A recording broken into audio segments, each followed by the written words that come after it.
There are prisons surrounded by walls. And then there are nations surrounded by fear. Throughout history, countless people have dreamed of escaping war, poverty, and oppression. But a few places on Earth have made leaving as dangerous as North Korea. Imagine being born in a country where your future is decided before you take your first breath. A place where your every move is watched, your words carefully measured, and your dreams confined by invisible walls. Here, leaving isn't simply crossing a border. It is an act that could cost you everything.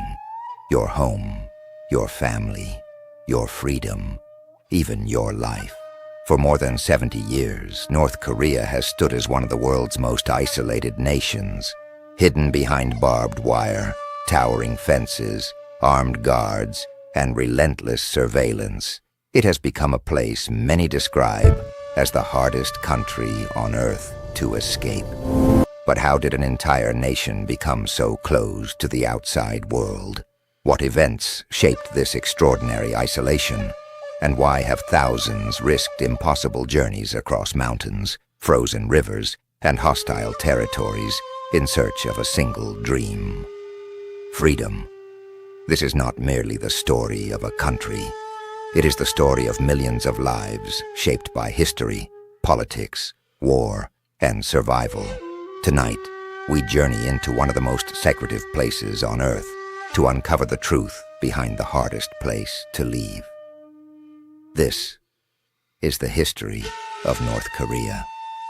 To understand how North Korea became one of the most isolated nations on Earth, we must travel back to a time before the barbed wire, before the watchtowers, before families were separated by one of the world's most heavily fortified borders. For centuries, the Korean Peninsula was a single land, united by a shared language, culture, and history. Kingdoms rose and fell, dynasties flourished, and generations lived believing that Korea was one nation. But the 20th century would change everything. In 1910, Korea was annexed by Imperial Japan, beginning 35 years of colonial rule. Korean language, culture, and political freedom came under increasing pressure as Japan sought to tighten its control over the peninsula. Then came the Second World War. As the war spread across continents, millions of lives were forever altered. When Japan surrendered in August 1945, Koreans celebrated the end of colonial rule. After decades of occupation, freedom finally seemed within reach. But that celebration would be short-lived. Instead of becoming one independent nation, Korea was divided along the 38th parallel. Soviet forces entered from the north, while American forces occupied the south. What was intended as a temporary military arrangement soon evolved into a political divide. In 1948, two separate governments emerged. In the north, the Democratic People's Republic of Korea was established. In the south, the Republic of Korea was formed. One peninsula, two governments, two completely different futures. Neither side believed the division would last. History had other plans. On the morning of June 25th, 1950, the fragile peace came to an end. North Korean forces crossed the 38th parallel, launching a full-scale invasion of South Korea. Within hours, towns and villages that had only recently begun to recover from years of occupation found themselves caught in another devastating conflict. The Korean War had begun. What many believed would be a short military campaign quickly escalated into an international war. The United Nations, led primarily by the United States, came to the aid of South Korea. Meanwhile, China entered the conflict in support of North Korea. The Korean Peninsula became one of the first major battlefields of the Cold War, where global powers confronted one another through a regional conflict. For ordinary families, ideology meant little. Survival meant everything. Parents fled with children in their arms. Brothers were separated from brothers. Neighbors disappeared overnight. Entire cities were reduced to rubble. For 3 relentless years, the war raged across mountains, valleys, and villages, leaving destruction wherever it passed. By the time the guns finally fell silent in July 1953, millions of soldiers and civilians had lost their lives, and countless more had been displaced. But the fighting did not end with a peace treaty. Instead, both sides signed an armistice. The war was paused, not concluded. Between North and South, a 4-kilometer-wide buffer zone was established.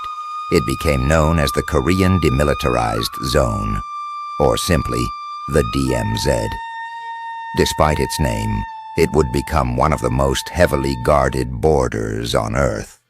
Barbed wire stretched for miles. Watchtowers rose above the landscape. Minefields covered the ground.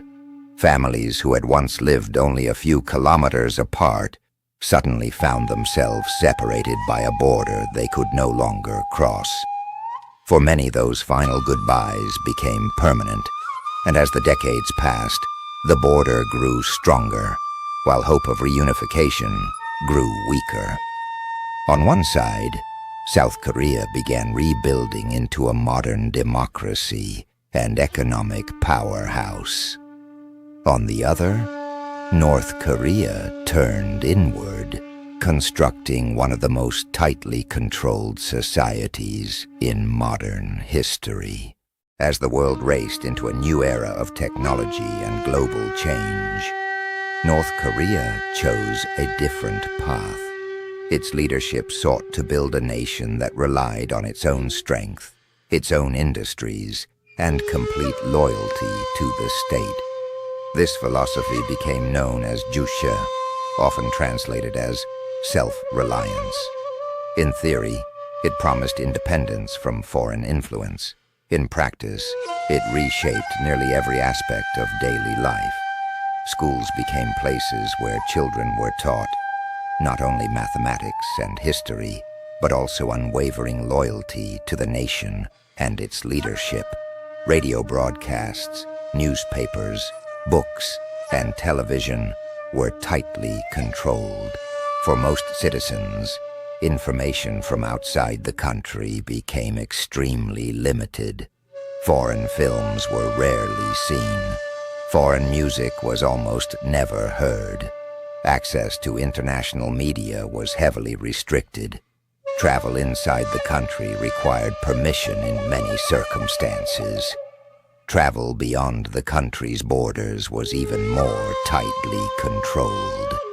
For most North Koreans, leaving the country legally was not an option. As the years passed, isolation became part of everyday life. Generations grew up knowing little about the world beyond their borders. Many had never met a foreign visitor. Some had never seen an uncensored map of the world. To those born inside the country, the outside world often existed only as distant stories or carefully filtered images. Yet beyond the mountains, beyond the rivers, beyond the guarded frontier, another world continued to move forward, and for some, curiosity slowly became stronger than fear. That curiosity would inspire extraordinary journeys, journeys that would test the limits of human courage. Because escaping North Korea would become one of the most dangerous journeys on Earth. And for those willing to risk everything, the hardest part was only just beginning. For decades, only a small number of people managed to leave North Korea.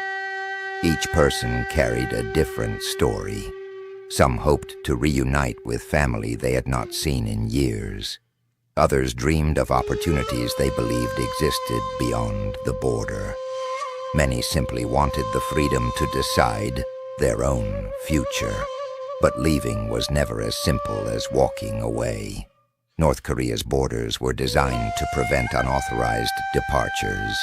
Natural obstacles, difficult terrain, and extensive border security made escape extraordinarily dangerous. Even reaching another country did not necessarily mean safety. For many who left, uncertainty continued long after they crossed the first border. They entered unfamiliar lands without knowing the language, the culture, or what awaited them next. Some eventually found new homes. Others spent years searching for separated relatives. Many carried emotional scars that would remain for a lifetime. Yet, despite the risks, the hope of a different future never completely disappeared. Every successful escape became a reminder that even the highest walls cannot erase the human desire for freedom. Behind every statistic was a person, a son, a daughter, a mother, a father. Their stories reveal not only the hardships of life inside North Korea, but also the extraordinary resilience of ordinary people. To understand why some chose to risk everything, we must now follow the journey through the eyes of those who lived it. Imagine growing up in a place where the boundaries of your world were defined long before you could understand them. For many North Koreans, life followed a familiar rhythm. Children walked to school, parents went to work, neighbors greeted one another. Markets opened each morning. From the outside, these moments could seem ordinary. Yet beneath that routine was a system that shaped daily life in ways few outsiders could fully imagine. From an early age, citizens learned the importance of discipline, duty, and loyalty. Communities worked together. Families adapted to changing circumstances. People found ways to celebrate birthdays, weddings, and holidays, even during difficult times. Like people everywhere, they laughed, they worried, they dreamed. But every dream existed within boundaries that could not easily be crossed. For some, a single question quietly took root. What lies beyond the horizon? At first it was only curiosity, a whispered thought, a private conversation, a passing rumor about life beyond the border. But once that question entered the mind, it was almost impossible to silence. Some ignored it, others buried it deep inside, and a few decided they had to discover the answer for themselves. Their decision would take them into freezing winters, across unforgiving landscapes, and into a future filled with uncertainty. This is where history becomes deeply personal, because the story you are about to hear is not only about nations and politics. It is about ordinary people making extraordinary choices in the hope of finding a different future. Our story begins with one ordinary family. Not famous, not powerful, just people trying to build a life in the only home they had ever known. Like millions of others, they woke before sunrise. They worked, they studied, they shared meals around a small table. They celebrated small victories, and they faced quiet disappointments. To young Min-jun, the world seemed no larger than the streets of his neighborhood, the school he attended, and the mountains that surrounded his town. Those mountains marked the edge of everything he knew. His mother, Seo-yeon, had lived through years of uncertainty and hardship.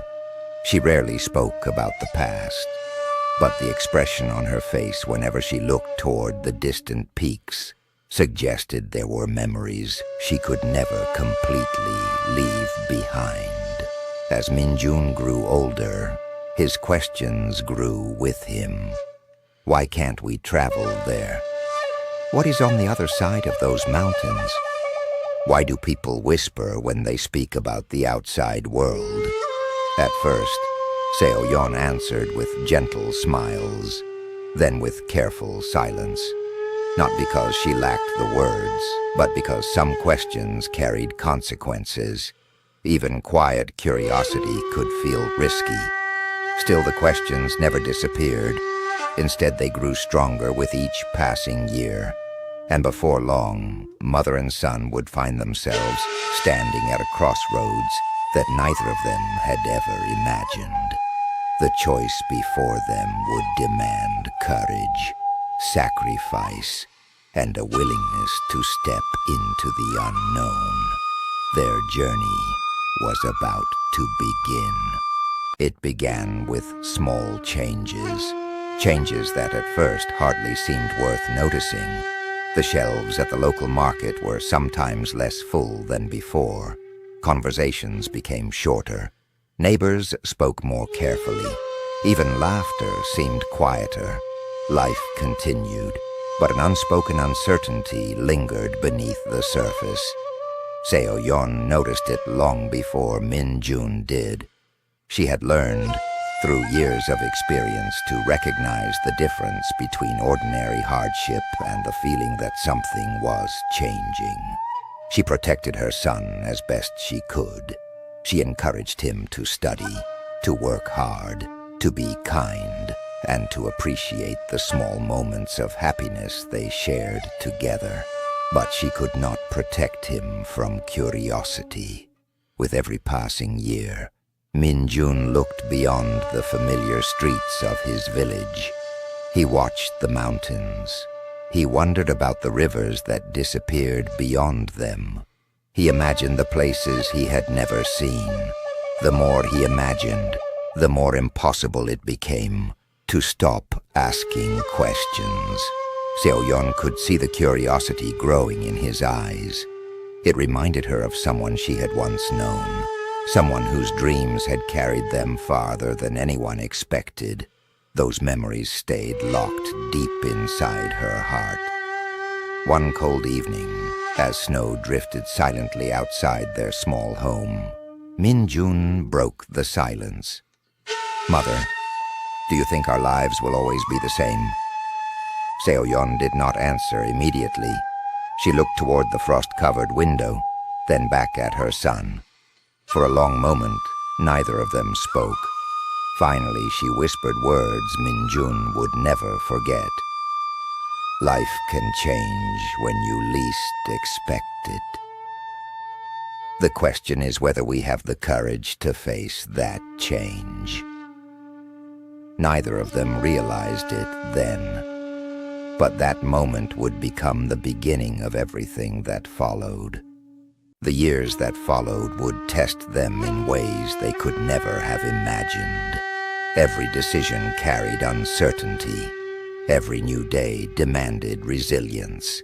Like countless families throughout history, they faced choices that would shape the course of their lives. Some paths led to separation, others led to new beginnings, but none came without sacrifice. For Min-jun, the questions that began as childhood curiosity had become a lifelong search for understanding. For Seo-yeon, every step forward meant balancing hope with fear. She wanted her son to dream. She also wanted him to remain safe.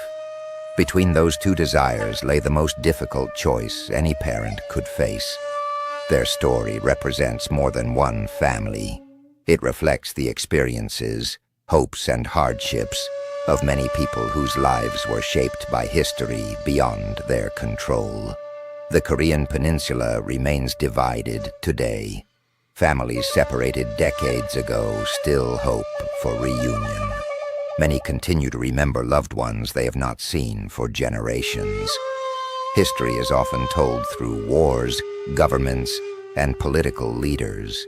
But history is also written in ordinary homes, around small dinner tables, in quiet conversations between parents and children, and in questions that refuse to disappear.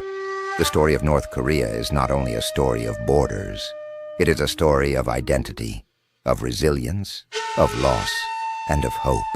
Hope that one day, families divided by history may once again meet. Hope that understanding can overcome fear. Hope that future generations will inherit a more peaceful tomorrow. Because behind every headline, behind every map, behind every border, there are human lives, human dreams, and human stories. Stories that deserve to be remembered. Stories that remind us that even in the most difficult circumstances, the desire for dignity, family, and a better future endures. And perhaps that is the most important lesson history can teach us. Thank you for watching. If this story helped you better understand one of the world's most isolated nations, consider sharing it with others so these human stories are not forgotten. Because history is more than the past. It is the memory we choose to carry into the future.